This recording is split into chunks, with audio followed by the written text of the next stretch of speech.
Getting together with my dearest friends is the ultimate salve. Relationships set the tone for our lives, particularly when we share intimate spaces with loved ones. These women here are my sister friends. Stephanie and I go back more than 20 years. I met Nicole and Jasmine in the world of food media, and we became instant confidants. When you break bread, you gotta have a little libation in the situation. We kikied over Manhattans, French 75s, and Lucky Green chartreuse, talking sisterhood, community, and showing up for your people. I feel like you're the friend that's like down for whatever. Yeah. You know, that's so like, funny. I'm going to Savannah. That's you're so like, funny. oh, what are your dates? Osayi will be like, I might show up. Yes. I just really value people who are willing to be available. And then it's on me to take them up on their offer. Right. I have really appreciated, I think, most the people in my life who are like, I'm here for you. And then when I actually can get over my ego and like call them up, who are like, yeah, what's good? Like, let's have a conversation.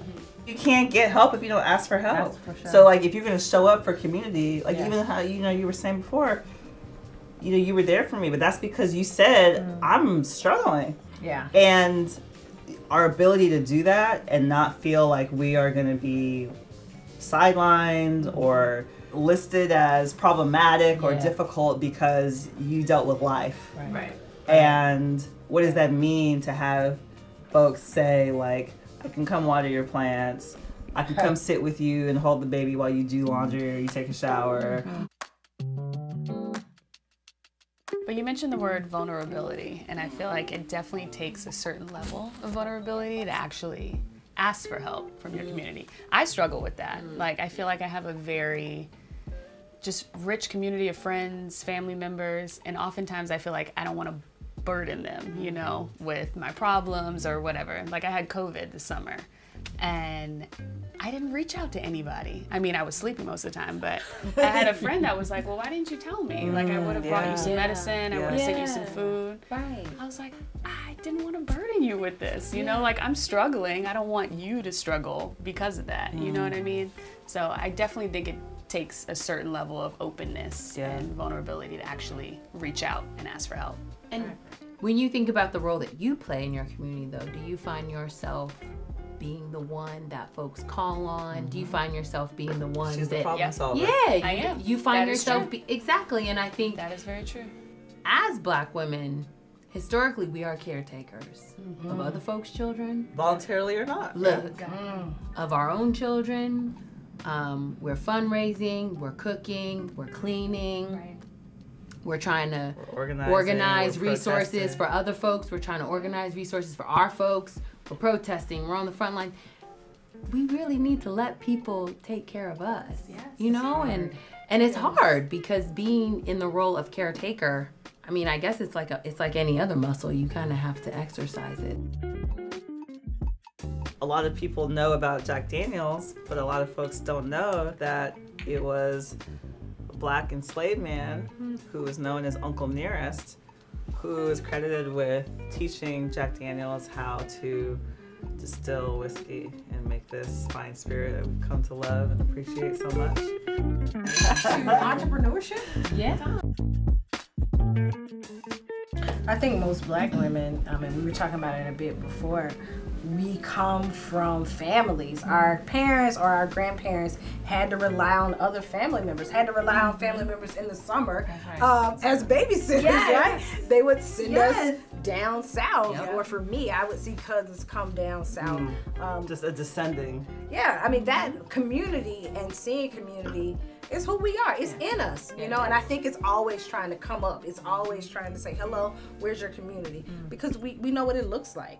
The absence of community in your life. I mean, how do you get that? I was reading about that with someone who came from a deeply Islamic background, and they call it ummah, where it's like, everyone just, it's just everyone is on the same page around how you present. And I think we struggle with that in this country, right? We don't have really collective grief. We don't really have collective celebrations that aren't really deeply rooted in spending money. And if you go back a few generations, it just was different, right? And we know what impacted that. A lot of it is, industrialization, integration, disbursement, redlining, like, you know, mass systemic, you know, dysfunction. There are a lot of reasons why, you know, these community safeguards have broken down, but it was there, and it's still there in some communities. So we got some champagne topping. If I think I'm in restaurants all the time, you're in restaurants all It's always of the time. work though. Yeah, but I'm People don't saying understand, like I am working. Okay.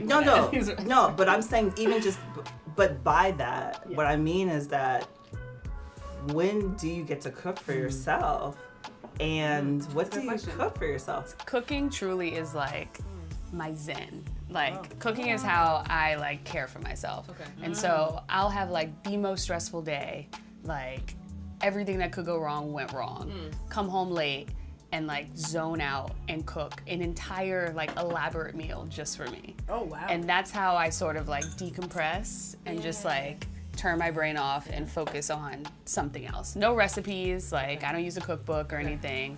It's really just, like I was saying, instincts. Yes, it's a community. Community. Yeah. It's a sisterhood. Amen. To us.